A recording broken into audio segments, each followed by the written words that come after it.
사무엘상 24장 8절로 22절의 말씀을 가지고 44번째 시간으로 다윗의 고백과 사울의 결단이라는 제목으로 이 시간 하나님의 말씀을 나누고자 합니다. 블레셋과의 전쟁에서 돌아온 사울은 다윗이 엔게디 광야에 있다라는 소식을 듣고 3,000명의 군사를 동원해서 그를 죽이기 위해 그곳으로 가게 됩니다. 엔게디 광야에 도착한 사울은 큰 일을 보기 위해 혼자서 동굴로 들어가게 되죠. 그런데 마침 사울이 들어갔던 그곳은 다윗과 그의 부하들이 600명의 부하들이 숨어 있던 한 동굴이었습니다. 아마도 엔게디 광야, 저는 가보진 않았어요. 광야에는 수많은 동굴들이 있을 겁니다. 그 한 동굴만 있는 건 아닐 거예요. 그런데 그 수많은 동굴 중에 하필이면 사울은 다윗이 숨어 있던 동굴에 혼자서 무방비 상태로 들어간 것입니다. 여러분, 이것은 누가 봐도 하나님께서 사울을 다윗의 손에 맡기신 섭리라고 볼 수 있습니다. 더 나아가서 하나님께서 다윗에게 사울을 제거할 수 있는 절호의 기회를 주셨다라고 해석해도 결코 무색하지 않습니다. 이처럼 다윗은 사울 왕을 피해 엔게디 광야의 동굴 안까지 도망쳐 칠 정도로 그의 인생은 그야말로 비참했지만 하나님은 그 비참한 그의 인생을 반전할 수 있는 절호의 좋은 기회를 지금 허락해 주고 있는 것을 볼 수 있습니다. 다윗의 부하들 역시도 사울이 혼자서 동굴 안으로 들어와서 볼일을 보는 그 모습을 보고 이것이 하나님의 뜻이다라고 생각해서 조금 더 의심하지 않고 확신의 참말로 지난주에 우리가 살펴보았듯이 바로 사울을 죽일 수 있는 그날이 이날이다라고 말을 하는 것을 볼 수 있습니다. 다윗의 부하들 역시도 하나님이 주신 기회라고 보았던 것입니다. 여러분, 특별히 그때 당시 다윗은 사울을 죽일 만한 명분이 적어도 3가지 있었습니다. 첫 번째는 사울은 무고한 노베 제사장들, 여러분 85명의 제사장들을 죽였다는 사실 아시죠? 도와줬다라는 이유만으로 그 노베 85명의 제사장들과 함께 그 논 마을에 있는 가축들까지 모조리 죽이는 잔혹한 학살자였습니다. 이것만 생각해도 다윗은 사울을 죽일 만한 명분이 있었습니다. 두 번째는 다윗이 지금 사울을 제거하게 된다면 이스라엘의 평화를 누리게 될 것이고 또 회복될 것이기 때문에 그러한 명분이 있었습니다. 그리고 마지막 3번째로는 결정적인 것은 이미 다윗은 하나님으로부터 차기 왕권을 위해 기름 부음 받은 자였고 더 나아가서 하나님께서도 사울의 나라를 다윗에게 주기로 친히 약속했기 때문에 죽일 수 있는 명분이 그에게 있었습니다. 이것만 놓고 봐도 여러분, 엔게디 광야에 사울이 그 동굴 안으로 들어온 것은 친히 하나님이 주신 계다라고 해석할 수 있는 것이죠. 그런데 우리가 지난주에 살펴보았듯이 다윗은 그의 부하들의 독촉과 그리고 죽일 수 있는 명분이 있었음에도 불구하고 어떻게 합니까? 그의 옷자락만 살포시 뱁니다. 그러면서도 어찌된 일인지 다윗은 그의 마음이 찔렸다라고 성경은 기록하고 있습니다. 여러분, 그동안 다윗이 사울에게 당했던 일들을 생각한다면 사실 마음이 찔릴 필요가 하나도 없죠. 그런데 옷자락만 비었어도 그의 마음이 찔릴 만큼 그러한 마음을 가졌던 이유가 무엇 때문이었을까요? 그게 2가지로 생각해 볼 수 있습니다. 하나는 다윗은 왕의 옷자락을 베는 것도 반역이라고 생각했기 때문입니다. 또 하나는 다윗은 여러분 사울왕의 옷자락을 베면서 어떤 마음일까요? 아마도 그 마음속에는 그를 죽이고 싶은 충동과 함께 깊은 증오심, 원망이 가득 찼을 겁니다. 따라서 이러한 마음과 이런 생각을 가졌 것만으로도 하나님을 대적하는 것이 아닌가라는 생각을 다윗이 갖고 그것을 죄스럽게 여겼기 때문에 마음이 찔리지 않았나, 이렇게 추측해 볼 수 있는 것입니다. 그리고 이어서 오늘 본문은 이제 다윗이 볼일을 보고 가고 있던 사울을 향해 말하는 내용으로 시작됩니다. 사울을 향해 다윗은 이렇게 말을 하는데요, 8절의 말씀을 다 함께 읽겠습니다. 그 후에 다윗도 일어나 굴에서 나가 사울의 뒤에서 외쳐 이르되 내 주 왕이여 하며 사울이 돌아보는지라 다윗이 땅에 엎드려 절하고. 아멘. 여러분, 다윗이 생각하기에 그때 당시 사울이 아무리 타락했다 할지라도 하나님께서 그에게 기름 부어 세운 왕이었기 때문에 다윗은 하나님이 세운 왕을 자신이 해친다라는 것은 결코 하나님이 기뻐하지 않는다라고 생각했던 것 같습니다. 게다가 다윗은 인간적으로 생각하면 여러분, 지금 볼일을 보고 가고 있던 사울을 위해서 여러분, 왕으로 생각하기보다, 왕이다라는 말을 하기보다 살인자, 악마, 사악한 자, 이런 저주스러운 말들을 퍼부을 수 있었음에도 불구하고, 그래서 여러분 시므이 같은 사람은 다윗을 향해서 비루한 자라고 그렇게 저주하지 않습니까? 충분히 그런 말을 할 수, 입에 정말 담을 수 없는 그 쌍스러운 말들을 할 수 있었음에도 불구하고 지금 볼일을 보고 가고 있던 사울을 향해서 뭐라고 말합니까? 내 주 왕이요. 여러분, 이렇게 왕이다라고 부르는 것 자체가 대단한 겁니다. 더 대단한 것은 왕으로 부르는 것도 대단한데 어떻게 합니까? 땅에 엎드려 자신을 죽이려고 했던 사울에게 지금 뭘 하고 있는 겁니까? 절을 하고 있다라는 겁니다. 여러분, 이게 이해가 됩니까? 눈에는 눈, 이에는 이, 예수는 믿어도 내가 당하면 그대로 갚아줘야겠다라는 이 생각이 우리 안에 있다고 한다면 여러분, 지금 이 다윗의 행동이 정말 이해가 됩니까? 지혜롭습니까? 아니죠. 어리석어도 너무 어리석고요, 너무 연약해 보입니다. 게다가 사실은 다윗이 힘쓰지 않아도 그의 밑에 있던 600명의 부하들이 있었기 때문에 사울을 죽여도 충분히 죽일 수 있는 그런 기회였습니다. 그런데 죽이기는커녕 그의 옷자락만 살포시 베고 마음에 찔렸던지 어떻게 해요? 내 주 왕이다라고 하면서 땅에 엎드려 절을 했다. 여러분, 이것은 보통 믿음이 아니고서는 할 수 없는 일입니다. 이것만 봐도 여러분, 다윗의 마음 안에는 어떤 게 있는 겁니까? 사울왕을 미워하거나 더 이상 죽일 의사가 없다라는 것을 단적으로 보여주고 있는 말과 행동임을 알 수 있습니다. 쉽게 말하면 이런 겁니다. 당신이 나를 죽이려고 3,000명의 군사들을 푼 거 나 다 알지만 나는 당신이 아무리 나를 미워한다 해도, 나를 죽이려고 해도 나는 당신을 죽일 마음 1도도 없다. 여러분, 이거 엄청나게 대단한 거 아니겠습니까?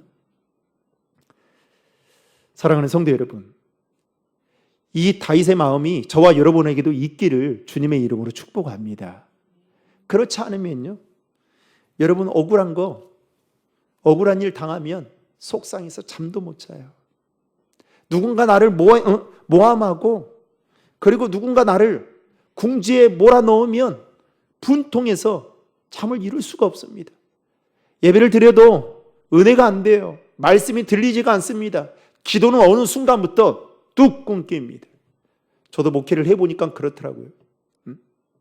제가 지난번에도 말씀을 드린 것 같은데, 이 부교육자 시절에 이 없던 이야기를 누군가 만들어내서, 한 권사님이 만들어내서 그게 이제 눈두덩이처럼 커졌어요. 그래서 담임 목사님이 불러가지고, 김 목사 이게 무슨 일이냐, 이런 일들이 있더라. 그래서 장로님들이 지금 눈을 부릅뜨고 있는데 도대체 이게 무슨 일인가. 그래서 저한테 이제 궁금해서 물었던 거예요. 아무 일도 없었는데요. 그랬더니 아니다는 거예요. 목사님 아니긴요.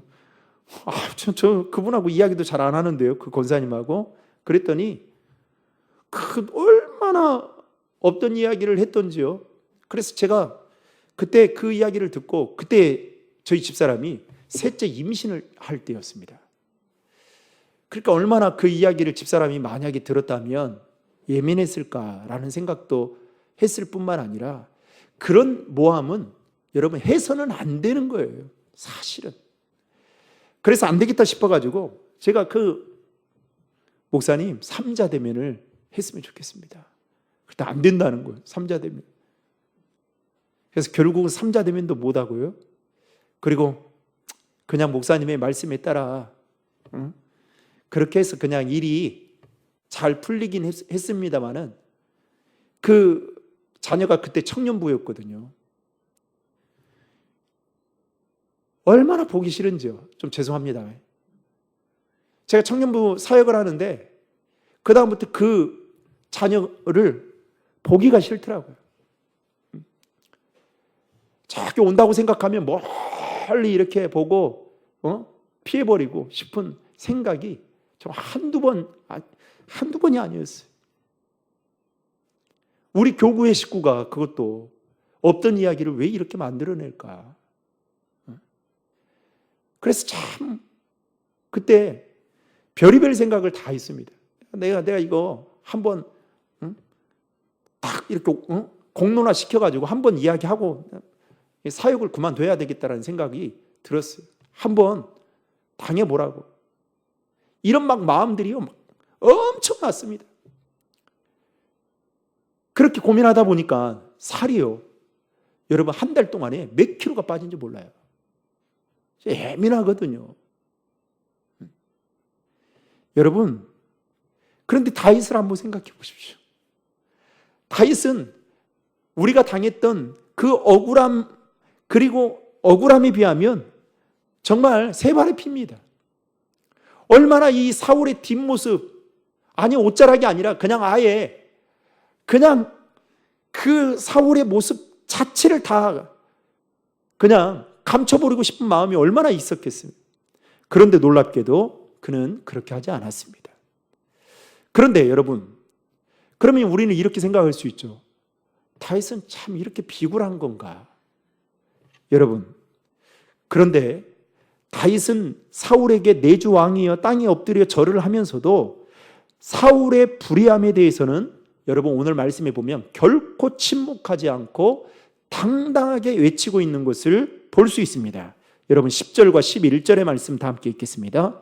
오늘 여호와께서 굴에서 왕을 내 손에 넘기신 것을 왕이 아셨을 것이니이다.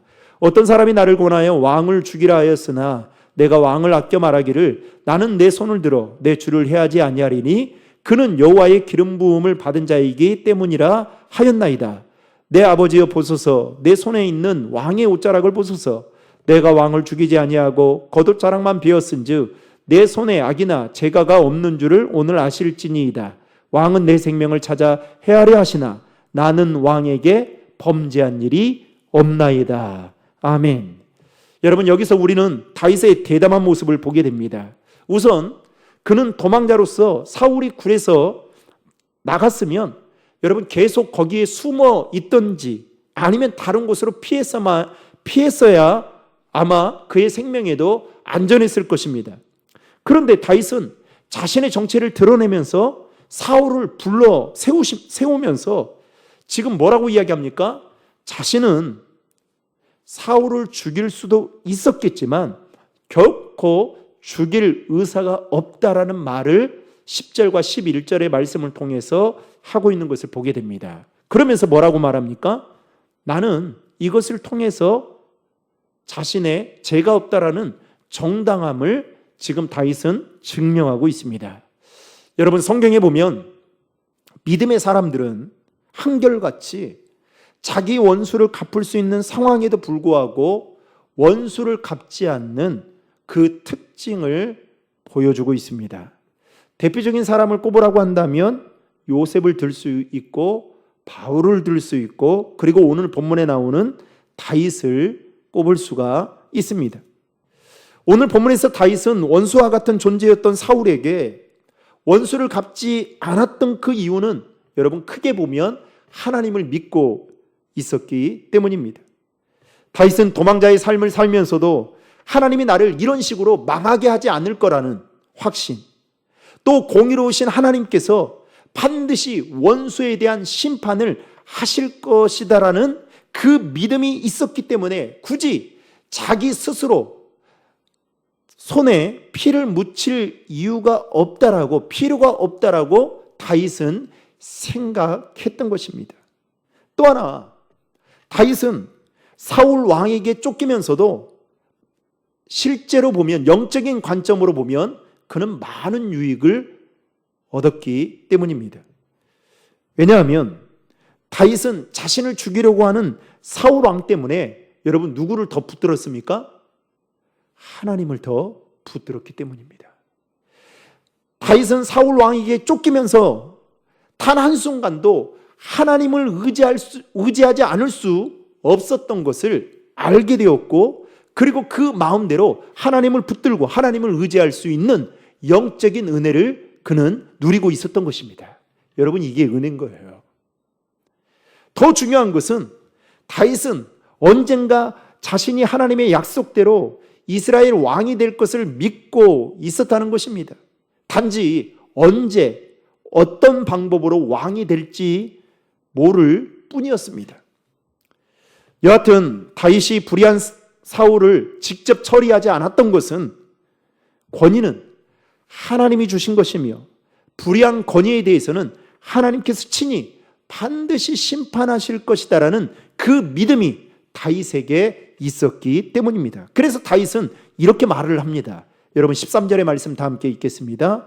옛 속담에 말하기를 악은 악인에게서 난다 하였으니 내 손이 왕을 해하지 아니하리이다. 아멘. 여러분, 이 말 속에는 자신이 하나님의 말씀을 어기고 직접 사울을 죽인다면 자신도 역시 사울과 같은 악인이나 다름없다라는 것을 말을 하는 겁니다. 나도 죄에 대해서 심판을 분명히 받게 될 것이다라는 뜻으로 이렇게 지금 말을 하고 있는 것입니다. 이처럼 다윗은 사울의 악에 대하여 악으로 갚지 않고 오히려 하나님께 모든 것을 맡기고 있는 것을 볼 수가 있습니다. 이렇게 사울은 다윗이 자기를 죽이지 않고 또 살려준 것을 알게 되자 여러분, 그 다윗의 마음에 사울이 감동하게 됩니다. 그러면서 사울은 갑자기 소리를 높여 울면서 뭐라고 이야기하느냐? 내 아들 다윗이다 라고 말을 하면서 이렇게 이야기합니다. 여러분 16절과 17절의 말씀 다 함께 읽겠습니다. 다윗이 사울에게 이같이 말하기를 마침에 사울이 이르되 내 아들 다윗아 이것이 내 목소리냐 하고 소리를 높여 울며 다윗에게 이르되 나는 너를 학대하되 너는 나를 선대하니 너는 나보다 의롭도다. 아멘. 여러분, 얼마나 염치가 없습니까? 그동안 다윗을 죽이려고 그렇게 안간힘을 썼던, 무려 다윗을 죽이기 위해 미칠 정도로 3,000명의 군사들을 이끌고 왔던 여러분 사울 왕의 모습을 생각한다면 여러분 다윗이 정말 아들이었을까요? 아들이라고 생각했다면 여러분 이렇게 했을까요? 그런데 뭐라고 말합니까? 내 아들 다윗아라고 말하면서 소리 높여 웁니다. 그러면서 너는 나보다 의롭도다라고 말합니다. 사울은 마치 자신의 잘못을 인정하며 다윗이 자신보다 더 의롭다라고 말하며 다윗을 그 이후에 이렇게 축복을 합니다. 여러분 19절과 20절의 말씀 다 함께 읽겠습니다. 사람이 그의 원수를 만나면 그를 평안히 가게 하겠느냐?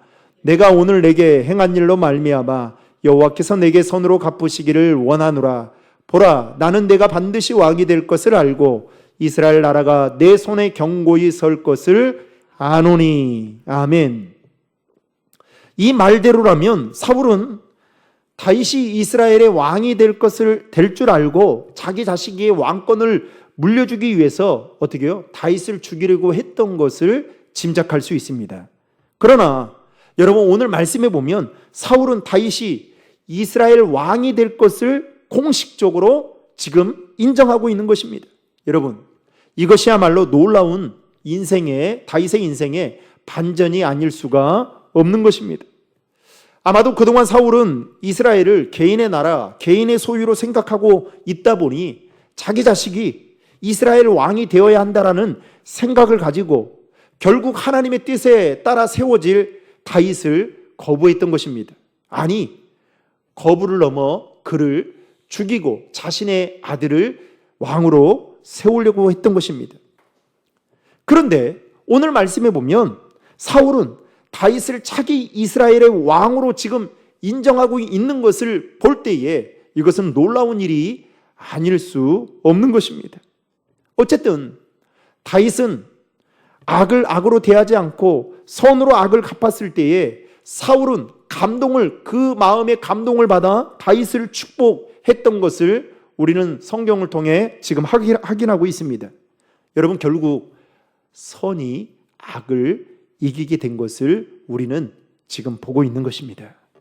이때의 상황에 대해 다윗은 시편 7편에서 이렇게 노래하는데요. 시편 7편 9절로 11절의 말씀을 다 함께 읽겠습니다. 악인의 악을 끊고 의인을 세우소서. 의로우신 하나님이 사람의 마음과 양심을 감찰하시나이다. 나의 방패는 마음이 정직한 자를 구원하시는 하나님께 있도다. 하나님은 의로우신 재판장이시며 매일 분노하시는 하나님이시로다. 아멘. 여러분, 방금 읽었던 시편 7편의 말씀에 보면 다윗은 하나님을 뭐라고 부르십니까? 의로우신 재판장이다 라고 말하고 있습니다. 그 의로우신 재판장이신 하나님께서 악인들에 대해서 날마다 분노하신다라고 말하고 있습니다. 그러면서 그 재판장이신 하나님께서 사람들의 마음과 양심을 감찰하시며 때로는 악인을 벌하시고 마음이 정직한 자를 구원하신다라는 것을 다윗은 그의 입술을 통해 고백하고 있는 것을 볼 수 있습니다. 이처럼 다윗은 의로우신 재판장이신 하나님이 자신의 인생의 방패가 되어주시기 때문에 크게 흔들리지 않았던 것입니다. 더 나아가서 그분이 자신의 인생의 모든 것을 주관하신 분이심을 믿고 있었기 때문에 원수 앞에서도 그는 잠잠할 수 있었던 것입니다. 이렇게 하나님은 선으로 악을 갚았던 다윗의 인생에 반전의 은혜를 허락해 주셨습니다. 그러나 다윗을 향한 사울의 이러한 마음은 여러분 오래 갔을까요? 오래 가지 못했습니다. 그 이유가 무엇 때문이었을까요? 이미 사울은 여러분 영적으로나 정서적으로 볼 때에 정상적인 상태가 아니었습니다. 하나님의 영이 그에게 떠났고 그는 정신적으로도 심신미약 상태에 놓여 있었던 사람이었습니다. 그래서 사울은 돌아서자마자 이후에 이제 살펴보게 되겠지만 여러 사람들 앞에서 자신이 울었던 거에 대해서 부끄럽게 생각하고 또 혹시나 이러한 자신의 그 소리 높여 우는 그러한 모습을 보며 다윗이 마치 자신을 더 우습게 여기는 것은 아닌가라고 생각하고 오히려 사울은 더 감격했다가 나중에 더 악해지는 사울의 모습을 우리는 살펴보게 될 것입니다. 결국 여러분 사울 왕이 살 수 있는 길은 무엇이었을까요? 자신의 왕권을 내려놓는 겁니다. 그런데 그 왕권을 내려놓는 것을 불안해한 나머지 결국 그의 인생은 나락으로 떨어지는 것을 볼 수 있습니다. 자, 그렇다면 오늘 말씀을 통해서 우리에게 주는 교훈이 세 가지가 있는데요. 간단하게 세 가지를 말씀드리겠습니다. 첫 번째는 다윗은 하나님의 주권과 섭리를 믿고 있었다는 것입니다. 오늘 본문 10절 상반절에 보면 이렇게 말씀하고 있어요. 오늘 여호와께서 굴에서 왕을 내 손에 붙이신 것이라고 말하고 있습니다. 여러분, 지금 다윗은 이 말을 통해 우리가 확인할 수 있는 것은 무엇입니까? 사울이 급한 용변을 보기 위해서 자신이 숨어있던 굴에 들어온 것이 우연이 아니라 무엇으로 보았던 거예요? 하나님의 섭리로 보았다는 것입니다. 여러분, 이 세상에는 우연이란 결코 존재하지 않습니다. 우리 가끔 운전하다가 신호위반으로 경찰에게 걸리면 운이 나빠서, 여러분 운이 나쁜 걸까요? 아니에요. 아니에요. 하나님이 미리 사고를 예방하라고 미리 경찰을 만나게 해준 거예요. 억울하게 벌금은 내야 되겠지만, 범칙금은 내야 되겠지만, 여러분 이미 하나님이 다 섭리 안에 있는 거예요. 사람의 눈으로 보면 여러분 우연히 일어나는 것 같아 보여도 여러분 그 모든 일의 배후에는 여러분 하나님의 섭리가 있다는 사실을 믿으시기 바랍니다.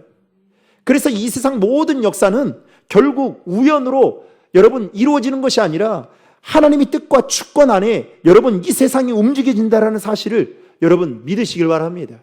이 믿음이 다윗에게는 있었던 거예요. 그래서 어떻게 해요? 사울을 죽일 수 있었음에도 불구하고 죽이지 않았던 거고, 그리고 사울이 자신이 숨어있던 그 굴에 들어온 것도 하나님께서 내 손에 붙이신 것이다라고 고백할 수 있었던 것입니다. 두 번째, 오늘 말씀을 통해서 우리에게 주는 교훈은 여러분 후회는 유사해 보이나, 회개와 후회는 유사해 보이나 실상은 크게 다르다는 것을 가르쳐주고 있습니다. 오늘 본문에서 사울이 보여주고 있는 모습은 여러분 마치 후회가 아닌 회개하는 자의 모습처럼 비춰지고 있습니다. 눈물이 있고요, 그리고 진실함이 있습니다. 그런데 여러분 오늘 말씀을 자세히 들여다보면 사울왕이 지은 죄에 대한 회개하는 마음이 결여되어 있는 것을 볼 수 있습니다. 여러분 만약에 사울이 지금 이 다윗의 말에 그가 감동을 받아서 만약에 진정으로 회개했다면 여러분 어떤 말을 해야 될까요? 그냥 너 다음에 이스라엘의 차기 왕이 된다 이런 것보다 여러분 실제적인 회개는 뭘까요? 내가 더 이상 너를 핍박하지 않겠다. 이제 도망가지 않아도 된다. 나랑 같이 살자, 내 아들아. 이런 거 아니겠어요? 그리고 진정한 회개는 또 뭘까요? 아니, 나 다음으로 네가 차기 이스라엘 왕이 되는 거 그것도 맞지만 내가 이 시간 이후로부터 공식적으로 많은 사람들 앞에서 네가 왕이라는 것을 인정해주고 이제 네가 왕으로서 이스라엘을 다스려라. 여러분 이게 진정한 회개의 모습 아니겠습니까? 그런데 여러분 오늘 본문 말씀을 눈뜨고 봐도 이러한 사울의 고백의 모습이 나오고 있지 않습니다. 눈뜨고 찾아볼래야 찾아볼 수 없습니다. 결국 하나님은 이러한 사울왕의 마음을 아시고 결국 그의 손에 다윗을 붙이지 않는 것을 우리는 성경을 통해서 보게 됩니다.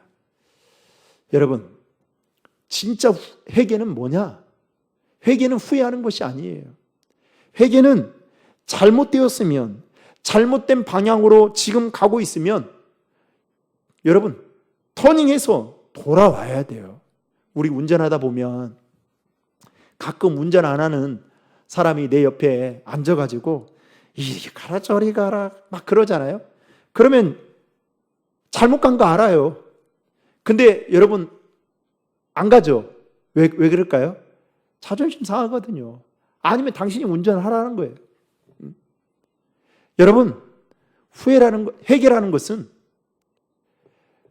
진정한 회개는 다시는 그 죄를 범치 않는 거예요. 우리가 회개의 기도를 드리면 다시는 그 기도를 하지 않을 정도로 여러분 우리의 삶의 자리에서 그렇게 살아가도록 몸부림치는 것이 진정한 회개인 것입니다. 그런데 우리는 어떻게 해요? 우리의 회개는 너무 얕은 수준에 있어요. 입술로만 그쳐버릴 때가 많습니다. 마지막 세 번째로 오늘 말씀을 통해서 우리에게 주는 교훈은 하나님이 우리 인생에 기회를 주셨을 때 할 수 있으면 여러분 원수에게 보복하지 않고 하나님 손에 맡기는 것이 중요하다라는 것을 가르쳐주고 있습니다. 왜 그럴까요? 오늘 15절에 그 이유를 이렇게 말하고 있습니다. 15절 말씀 다 함께 읽겠습니다. 그런즉 여호와께서 재판장이 되어 나와 왕 사이에 심판하사 나의 사정을 살펴 억울함을 풀어주시고 나를 왕의 손에서 건지시기를 원하나이다 하니라. 아멘. 지금 다윗은 여러분 여호와께서 자신의 인생에 뭐가 되신다는 걸 알았습니까? 재판장이 된다라는 것을 아셨기 때문이었습니다. 그래서 원수, 철천지 원수와 같은 사울을 죽일 수 있고 보복할 수 있는 그 기회를 하나님의 손에 맡겼던 것을 보게 됩니다. 그동안 다윗이 사울 왕에게 당했던 그 일들을 생각하면 아마 그는 마음에 한이 가득 맺혀 있었을 것입니다. 억울해서 잠도 제대로 오지 않았을 것이고요. 사울만 생각하면 그냥 눈물 흘리다 못해 화가 치밀어 올랐을 것입니다. 억울해서 분해서 마음이 편할 날이 없었을 것입니다. 인간적으로 생각하면 다윗은 자신이 당한 만큼 그대로 되갚아주고 싶은 마음 그리고 그 기회를 엿볼 수 있었을 것입니다. 그런데 오늘 말씀에도 보면 알 수 있듯이 다윗은 자신의 손으로 원수와 같은 사울에게 복수하지 않고 재판장 되시는 하나님께 맡겼던 것을 보게 됩니다. 왜 그랬을까요? 하나님께서 이 일에 친히 간섭하셔서 자신의 억울함을 풀어주시고 그리고 사울의 손에서 자신을 건져주실 것이다라는 이 하나님의 절대 주권에 대한 믿음을 그는 가지고 있었기 때문입니다. 사랑하는 성도 여러분, 바라기는 저와 여러분에게도 다윗이 가졌던 그 믿음, 하나님이 우리의 억울함에 대한 그 풀어주실 것이다라는 확신과 함께 하나님의 절대 주권에 대한 그 믿음이 저와 여러분에게도 있기를 주님의 이름으로 축복합니다. 그래야 여러분 우리의 삶에 닥치는 여러 가지 문제들 뿐만 아니라 억울한 일을 당할 때에 여러분 내 스스로 해결하려고 하지 않아요. 전지전능하신 하나님께 모든 것을 맡길 수 있기 때문입니다. 그런데 제가 이 말씀을 준비하면서 참 나도 목사이긴 하지만 멀었구나라는 생각이 들더라고요. 잘 안 돼요. 기도를 해서 그래서 하나님 본때기를 한번 보여주십시오. 하나님 저는 그냥 가만히 있을 테니까 본때기를 한번 보여주십시오. 하나님이 무서운지 안 무서운지 그래야 하나님 그래야 다음부터는 그러지 않겠습니까? 이런 마음이 조금 들 때가 있어요. 조금. 사랑하는 성도 여러분, 그런데 그 마음도 하나님 기뻐하지 않겠죠. 여러분, 예수 믿는다는 것 때문에 때로는 손해를 보는 것 같고 때로는 예수 믿는 것 때문에 억울한 일에 당해서 때로는 코너에 몰릴 때도 있을 겁니다. 그러나 여러분, 전지전능하신 하나님께서 저와 여러분이 모든 것을 그분께 맡기면 그리고 우리는 악을 악으로 갚지 않고 선으로 악을 이길 날을 기대하고 하나님께 모든 것을 맡기고 기도하면 분명히 하나님께서 우리의 삶을 선하게 인도해 주실 것을 믿으시기 바랍니다. 바라기는 그 은혜와 그 믿음이 저와 여러분의 삶 가운데 있기를 예수님의 이름으로 축원합니다.